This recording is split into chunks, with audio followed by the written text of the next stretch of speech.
رحمۃ اللہ علیہ درویش تھے دلی کے، بہت سارے لوگ مرید تھے. ایک بڑا خدمت گزار مرید تھا، مزدوری کرتا تھا، غریب تھا، تو 6 بیٹیاں تھیں اس کی.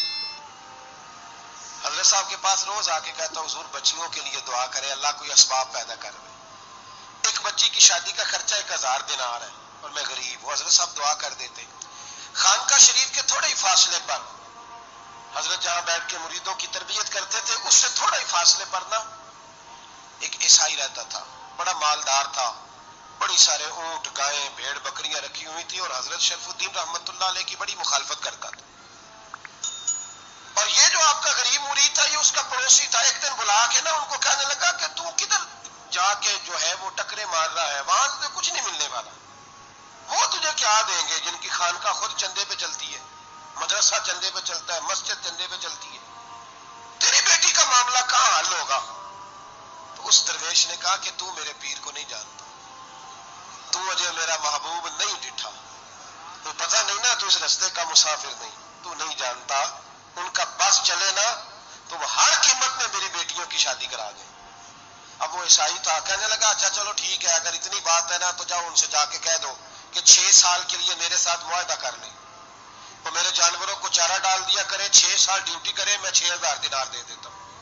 وہ میرے ساتھ 6 سال میرے جانوروں کو چارہ ڈالے، رکھتے ہیں نا آپ چارہ ڈالنے کے لیے ایڈوانس پیسے دے کے. اب تو لوگ انہیں بھی غلام ہی بنا لیتے ہیں، بڑی تھوڑی تنخواہ دیتے ہیں، ظلم کرتے ہیں، پورا معاوضہ نہیں دیتے. حضرت شیخ شرف الدین کے بارے میں وہ کہنے لگا جو اپنے پیر سے جا کے کہہ کہ میرے جانوروں کو 6 سال چارہ ڈالے، میں 6000 دے دیتا ہوں، تو جو کہتا ہے ہر قیمت پہ جانے کو تیار ہے. اس نے جب یہ بات کی تو مرید نے ناراض ہو گیا، وہ لڑائی ہو گئی، گریبان پکڑ لیا، جھگڑا ہوا، بات بڑی دور گئی. اس طرح کی بات کرتا میرے حضرت کے بارے میں، تیرے جیسے کئی میں وہاں کام پہ رکھا دوں. جب وہ بڑی بحث ہوئی، بات محلے میں، علاقے میں پھیل گئی، دنیا نے سن لی، تو شیخ شرف الدین تک بھی پہنچ گئی. اس طرح جھگڑا ہوا ہے. لوگ سو گئے عشاء کی نماز کے بعد. حضرت صاحب نے نا سر پہ کپڑا لیا، اس عیسائی کے دروازے پہ دستک دی. وہ باہر آیا، فرمانے لگے لوگ تو سوچ سمجھ کے ملازم رکھتے ہیں، تو نے بھی تو سوچ ہی لیا ہوگا، تبھی تو مجھے آفر کی ہے. تو اپنی آفر پہ قائم ہے، واقعی مجھے رکھ لے گا اور 6000 دینار دے دے گا؟ کہنے لگا جا بابا کام کر اپنا. فرمایا نہیں، تو نے اتنے لوگوں میں بات کی، اتنی بحث ہوئی، تو قائم ہے؟ کہنے لگا میں تو قائم ہوں، پر آپ نے نہیں قائم رہنا. فرمایا میں سوچ سمجھ کے آیا ہوں. اس نے کہا آپ ڈیوٹی کریں گے، بھینسوں کو چارہ ڈالیں گے؟ فرمایا ایک شرط، بس جب اذان ہو جائے نا تو مجھے رب کی نماز پڑھنے کی اجازت دے دینا، باقی صبح و شام جو تو کہے گا. اگر اس غریب کی بیٹیاں بیائی جائیں تو مجھے اور کیا چاہیے؟ اس کی 6 بیٹیوں کا بوجھ ہے اس کے سر پہ، تو مجھے رکھ لے. اللہ اکبر.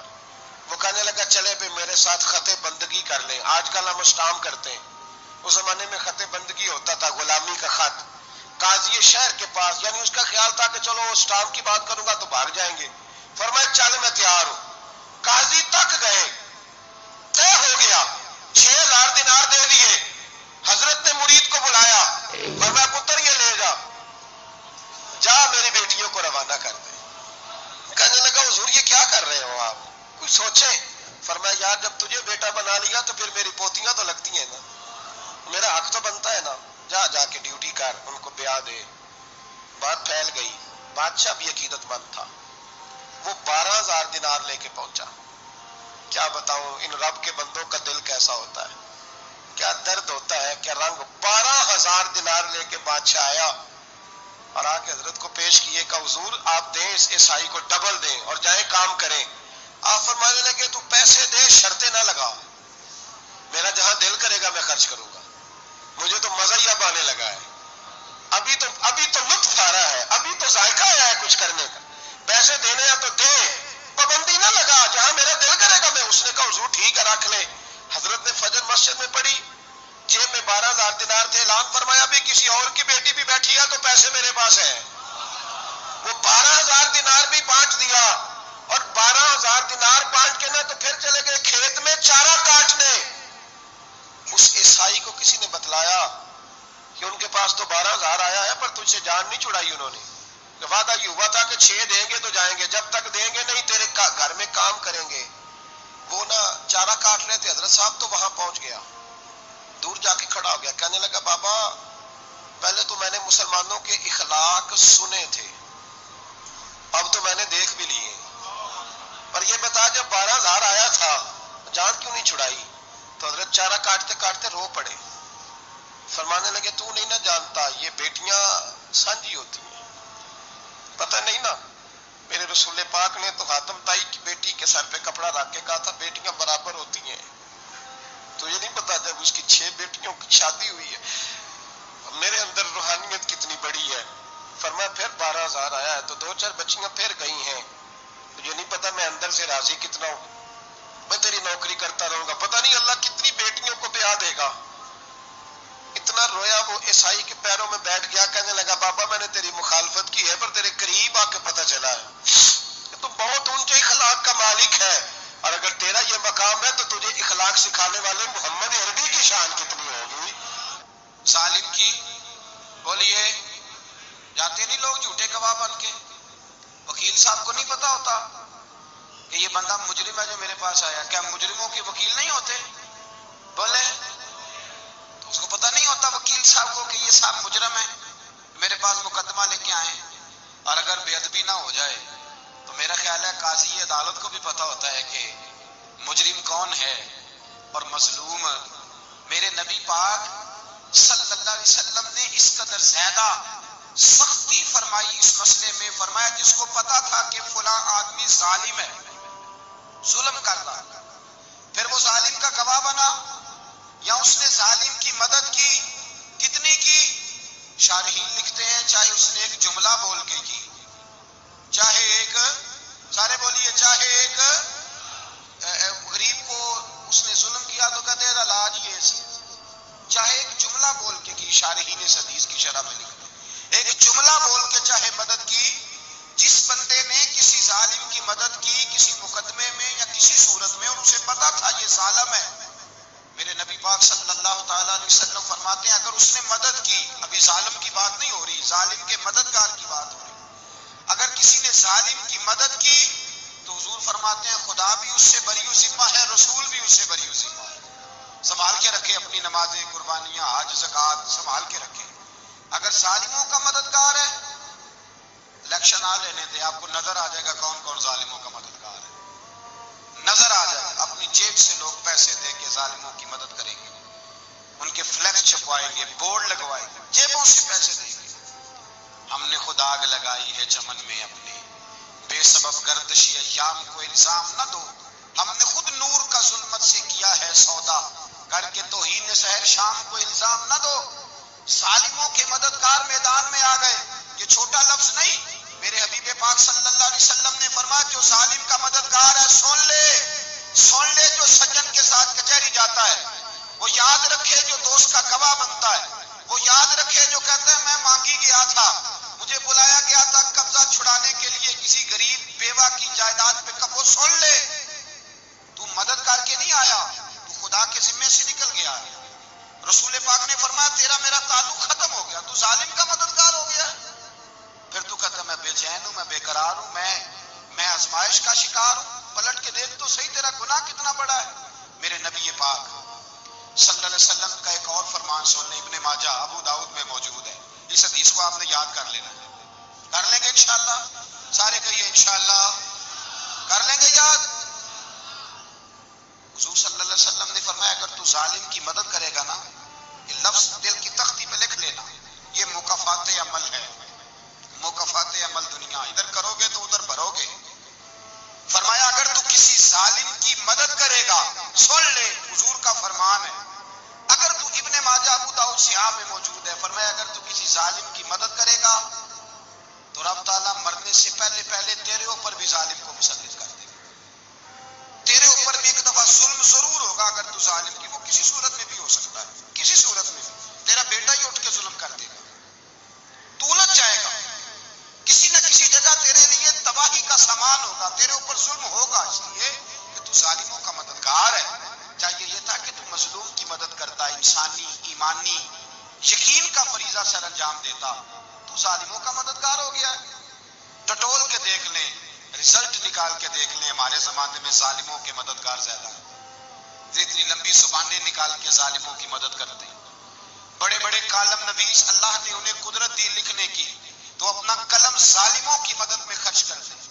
وہ لوگ جن کو اللہ تبارک و تعالیٰ نے قدرت دی، ہمت دی، طاقت دی، کچھ لوگ ان کے حلقہ احباب میں، وہ اپنے لوگوں کو استعمال کر کے ظالموں کی مدد کرتے ہیں، ظالموں کی مدد کرتے ہیں۔ میرے نبی کریم سید عالم نور مجسم صلی اللہ علیہ وسلم نے فرمایا اگر تو نے ظالم کی مدد کی تو جب تک تو توبہ نہیں کرے گا رب تجھ سے ناراض ہی رہے گا۔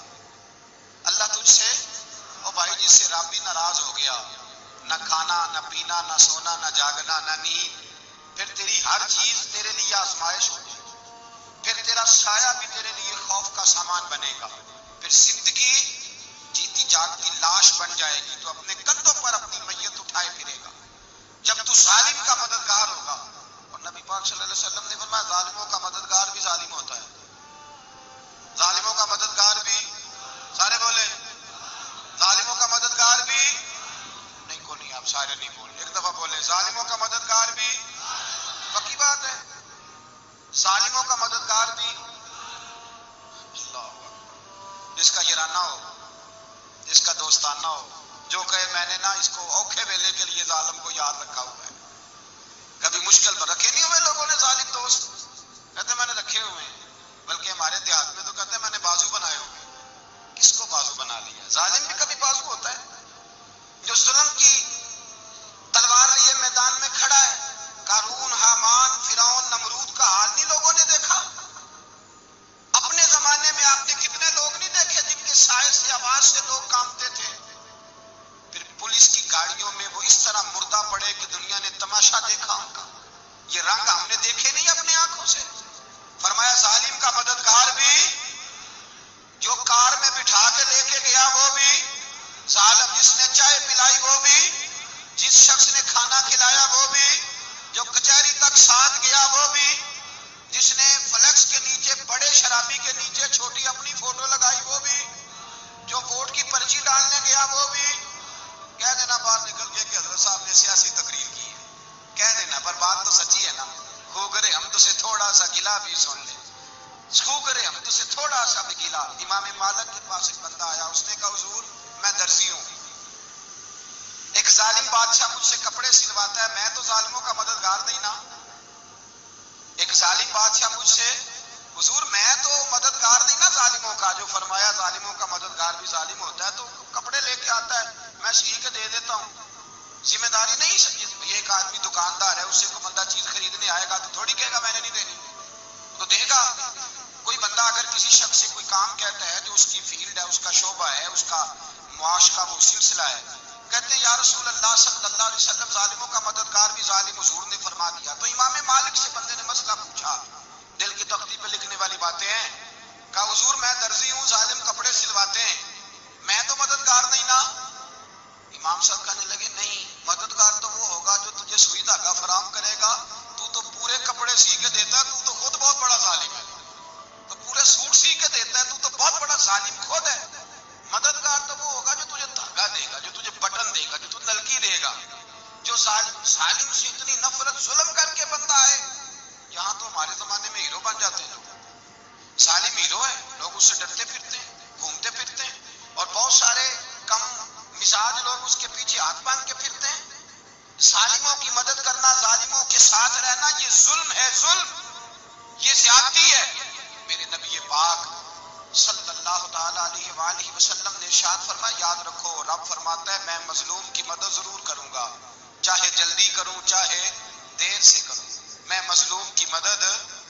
اور حضور صلی اللہ علیہ وسلم نے فرمایا ہے، حضرت معاذ بن جبل کہتے ہیں حضور نے مجھے یمن کا گورنر بنایا، جب میں جانے لگا نا تو حضور نے بڑی نصیحتیں کی، بخاری میں موجود ہے، فرماتے ہیں جب میں پلٹنے لگا تو میرے رسول نے فرمایا معاذ ایک منٹ ٹھہر جا، ایک بات میری یاد رکھنا، اس کو نہ بھولنا۔ کہا حضور کیا؟